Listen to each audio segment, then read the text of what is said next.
ان دو آیتوں کے بارے میں وہ آپ کی خدمت میں پیش کر دوں۔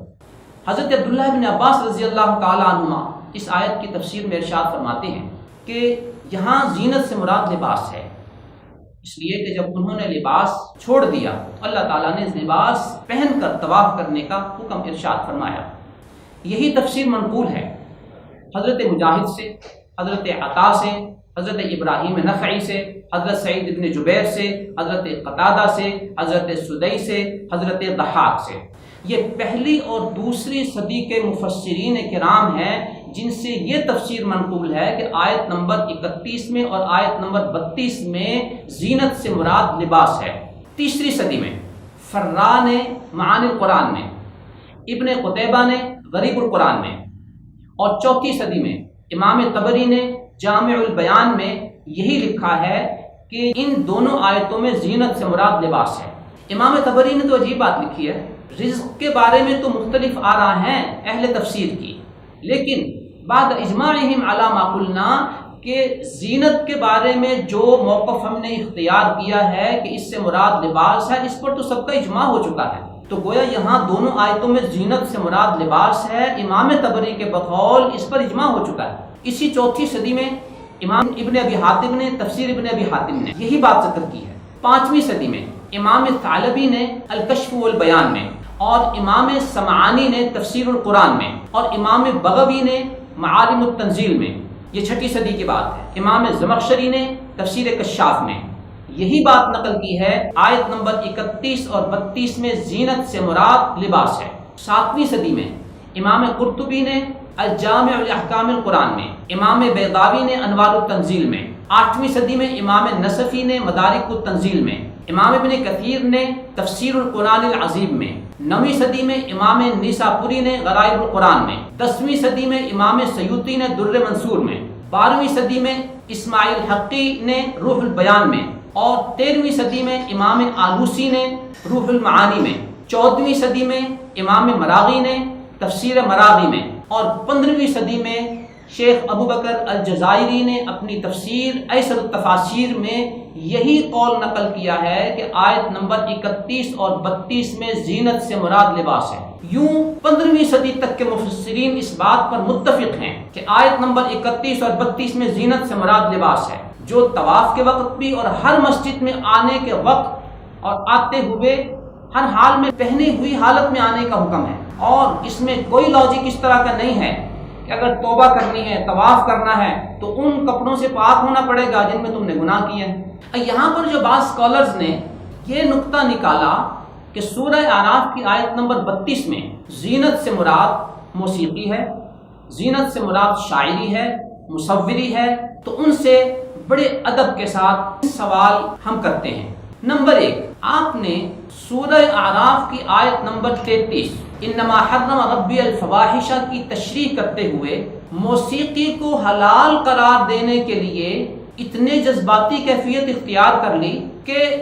آیت نمبر 32 میں زینت سے مراد موسیقی، مصوری، شاعری، ان ساری چیزوں کو مراد دے لیا اور یہ مومنین کے لیے پیدا کی ہیں۔ بڑا واضح سا سوال ہے کہ اگر زینت سے مراد یہ موسیقی، مصوری، شاعری ہے تو اس سے پہلے آیت نمبر 31 میں یا بنی آدم خذوا زینتکم عند کل مسجد میں جس زینت کو اختیار کرنے کا حکم ہے، تو کیا یہاں پہ مساجد میں آتے ہوئے موسیقی،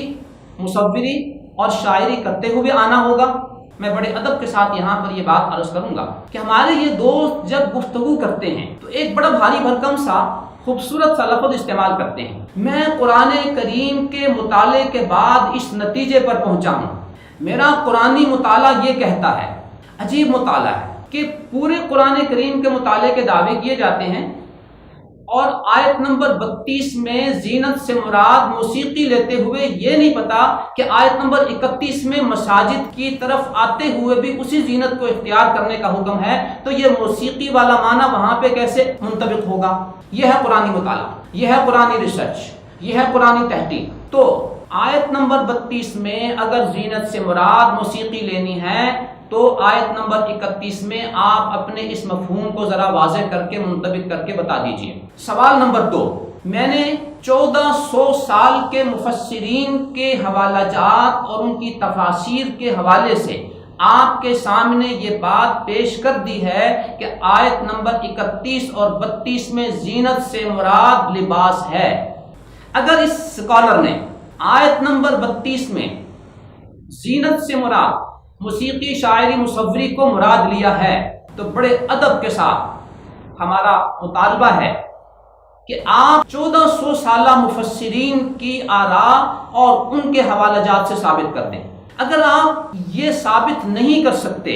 تو آپ کو کس نے یہ حق دیا ہے کہ آپ قرآن کریم کی تفسیر خود ساختہ معانی سے کریں، من مانے معانی سے کریں اور رنگیلے معانی کے ساتھ کریں؟ یہ صورتحال اس بات کی واضح طور پر خبر دیتی ہے کہ اتنے بھاری بھرکم دعوے، قرآنی مطالعہ، قرآنی تحقیق، قرآن یہ کہتا ہے، اس کے پیچھے کتنا مطالعہ ہوتا ہے، کتنی ریسرچ ہوتی ہے، ان دو سوالوں کی روشنی میں اور میری ان گزارشات کی روشنی میں آپ کے سامنے واضح ہو گئی۔ یہاں پر بڑے ادب کے ساتھ تیسری بات یہ عرض کروں گا کہ خود امین احسن اصلاحی رحمۃ اللہ علیہ نے تدبر قرآن میں سورہ اعراف کی آیت نمبر 31 اور 32 میں زینت سے مراد لباس ہی لیا ہے۔ یہ امین احسن اصلاحی رحمۃ اللہ علیہ وہ شخصیت ہیں جن کے بارے میں اس اسکالر کا دعویٰ ہے کہ یہ میرے استاد ہیں، تو ان کے استاد بھی یہی تشریح اور تفسیر کر رہے ہیں کہ سورہ اعراف کی آیت نمبر 31-32 میں زینت سے مراد لباس ہے، تو انہوں نے موسیقی کا معنی کہاں سے لے لیا؟ یوں 20 تفاسیر کا حوالہ آپ کے سامنے پیش ہوا کہ 31 اور 32 آیت میں زینت سے مراد لباس ہے، تو یہ خود ساختہ، رنگیلا اور من مانا مانا انہوں نے کہاں سے نکال لیا؟ اس کا حوالہ ان کے ذمے قرض ہے۔ آخر میں صحیح مسلم کے حوالے سے بھی میں آپ کے سامنے یہ بات عرض کر دوں کہ امام مسلم نے کتاب التفسیر میں یا بنی آدم خذوا زینتکم کی تشریح میں اسی زینت کے لفظ سے لباس مراد لیا ہے، لہٰذا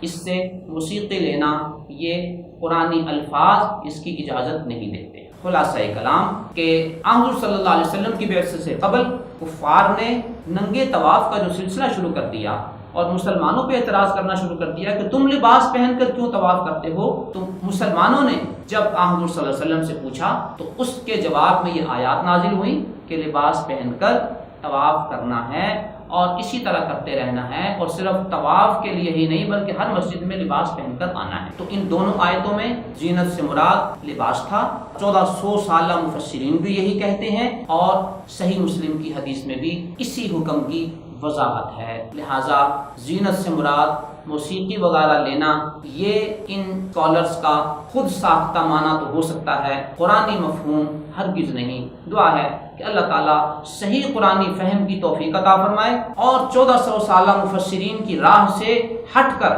اپنے پاس سے معانی کرنے سے اللہ تعالیٰ ہمیں محفوظ رکھے اور لوگوں کو قرآن کے نام پر گمراہ کرنے سے اللہ ہمیں بچائے، آمین ثم آمین۔